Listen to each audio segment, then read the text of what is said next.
ഇന്ന് ഞാൻ പറയാൻ പോകുന്ന കാര്യം ഒരു മതത്തിനെതിരെയല്ല, ഒരു ആഘോഷത്തിനെതിരെയല്ല, ഒരു പാർട്ടിക്കെതിരെയുമല്ല.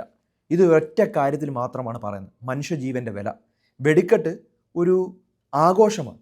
കാഴ്ചയ്ക്കത് വളരെ നല്ലതാണ്. ഒരു ആചാരവുമാണ്. നമുക്കെല്ലാം ആവേശമാണ്.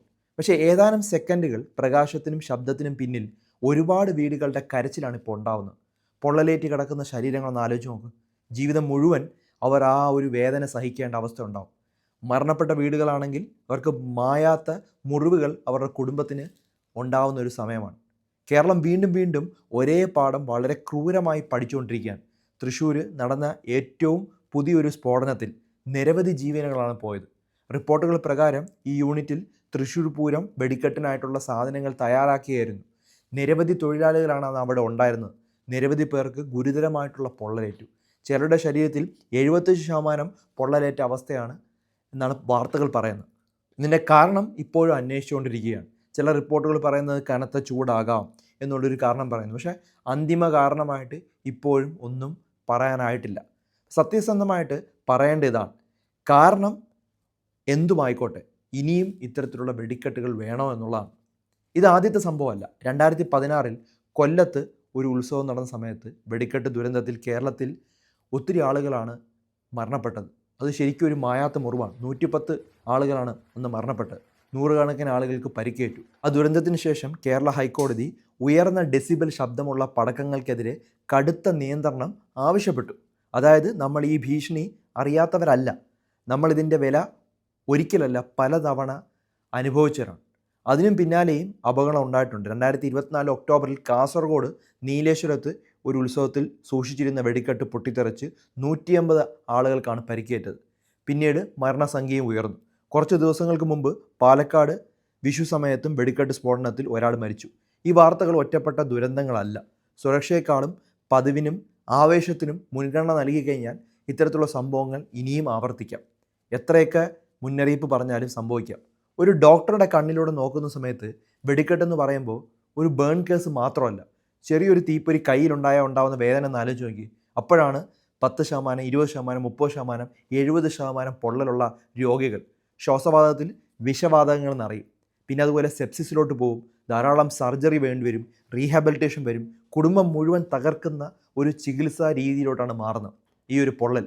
പരിക്കുകൾ കയ്യിലും വിരലിലും ഒക്കെ ആകാം, ചിലപ്പോൾ മുഖത്തിലാവാം, കണ്ണിലാവാം. 30% അല്ലെങ്കിൽ 40% പൊള്ളൽ മതി. അത്രയും പോലും വേണ്ട ഒരു രോഗി മരണപ്പെടാൻ. അത്രമാത്രം ഭീകരമായിട്ടുള്ളൊരവസ്ഥയാണ്. 30 എന്നൊക്കെ പറയുമ്പോൾ വളരെ കുറവാണെന്ന് നമ്മൾ വിചാരിക്കും. 10% പൊള്ളലേറ്റ വ്യക്തികൾ പോലും മരണപ്പെട്ടിട്ടുണ്ട്. കിഡ്നി തകരാറായിട്ടുണ്ട്.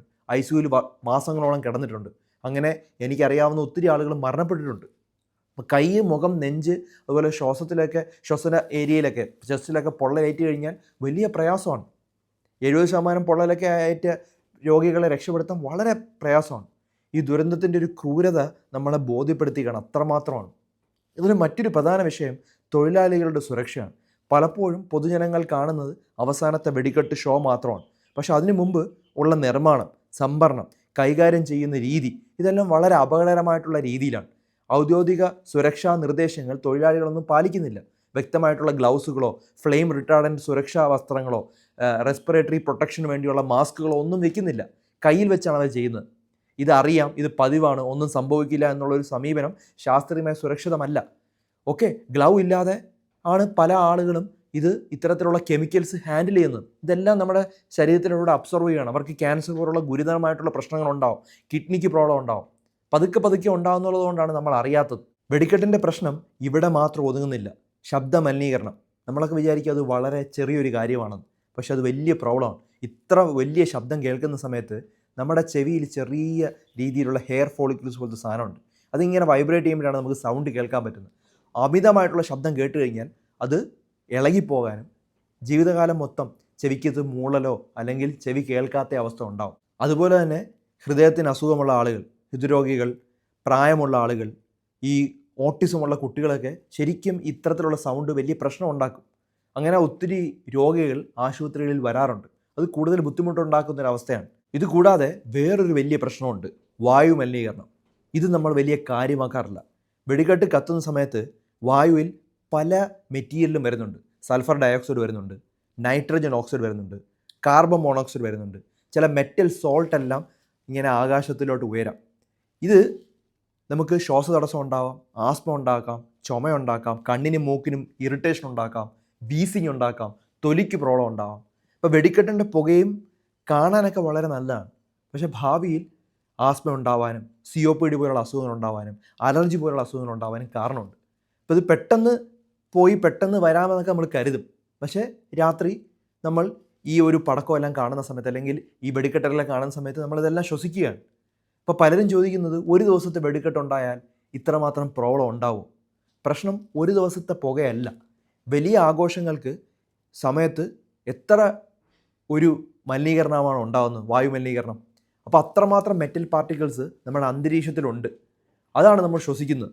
ഇത് നമ്മൾ ശ്വസിക്കുന്ന സമയത്ത് നമുക്ക് ശ്വാസകോശത്തിൽ പല പ്രോബ്ലംസും ഉണ്ടാവുകയാണ്.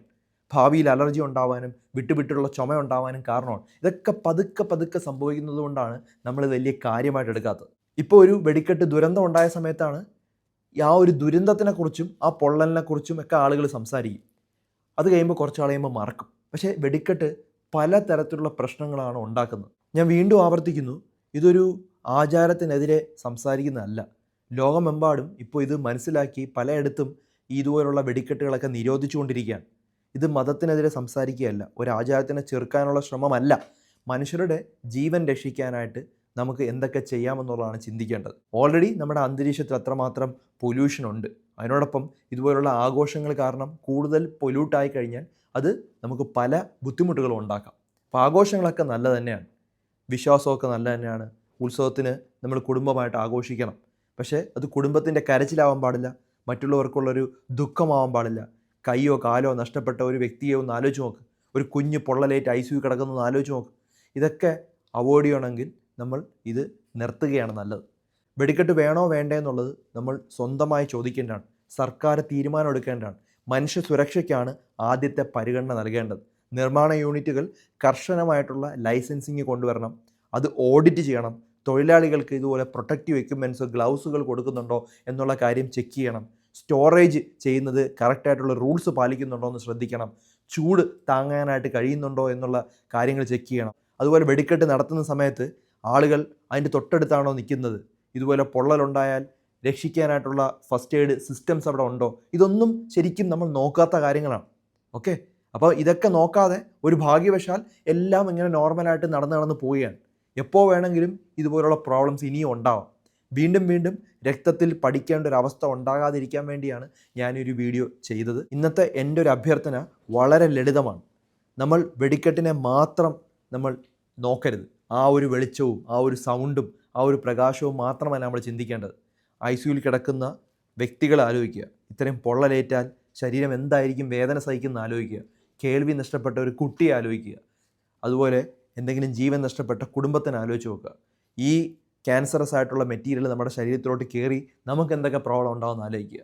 ഇതൊക്കെ ആലോചിച്ച് ഒരു വിവേകപൂർവ്വമായിട്ടുള്ള തീരുമാനം എടുക്കുക. കേരളം ഇതിനകം തന്നെ വലിയ വില ഓൾറെഡി നൽകി കഴിഞ്ഞു. ഇനി ഇത് വേണോ, ഇത് വേണ്ടേ എന്നുള്ളൊരു കാര്യം തീരുമാനമെടുക്കുക. എത്ര ജീവൻ കൊടുത്താലാണ് ഇത്തരത്തിലുള്ള കാര്യങ്ങൾ നിർത്തുമെന്ന് എനിക്കിപ്പോഴും അറിയില്ല. മനുഷ്യൻ കാക്കുന്നത് ആഘോഷമാണ്, നല്ല ആഘോഷം നല്ലത് തന്നെയാണ്. ജീവൻ രക്ഷിക്കുന്ന ആചാരങ്ങളാണ് നമുക്ക് വേണ്ടത്, മഹത്തായിട്ടുള്ള ആചാരങ്ങളാണ് നമുക്ക് കൊണ്ടുപോകേണ്ടത്. സുരക്ഷയില്ലാത്ത വെടിക്കെട്ട് വിശ്വാസത്തിൻ്റെ ഒരു അടയാളമല്ല എന്ന് ഓർത്തിരിക്കുക. അത് നമ്മുടെ ഒരു അനാസ്ഥയുടെ അടയാളമാണ്. അതിനാൽ നമുക്ക് ഒന്നായിട്ട് പറയണം, ഇത് ഒരു നിർത്തേണ്ട ഒരു കാര്യം തന്നെയാണ്, അല്ലെങ്കിൽ ഒരു കർശനമായിട്ടുള്ള നിലപാടുകൾ വേണം. ഇത് ധാരാളം ആളുകളുടെ അറിവിലേക്ക് ഷെയർ ചെയ്ത് കൊടുക്കുക. അത്രമാത്രം മനസ്സിന് വിഷമം ഉണ്ടായതുകൊണ്ടാണ് ഇത് സംസാരിക്കാനിടയായത്, അല്ലെങ്കിൽ ഞാൻ ഇത്തരത്തിലുള്ള കാര്യങ്ങൾ സംസാരിക്കാത്തതാണ്. ധാരാളം ആളുകളുടെ അറിവിലേക്ക് ഇത് ഷെയർ ചെയ്ത് കൊടുക്കുക.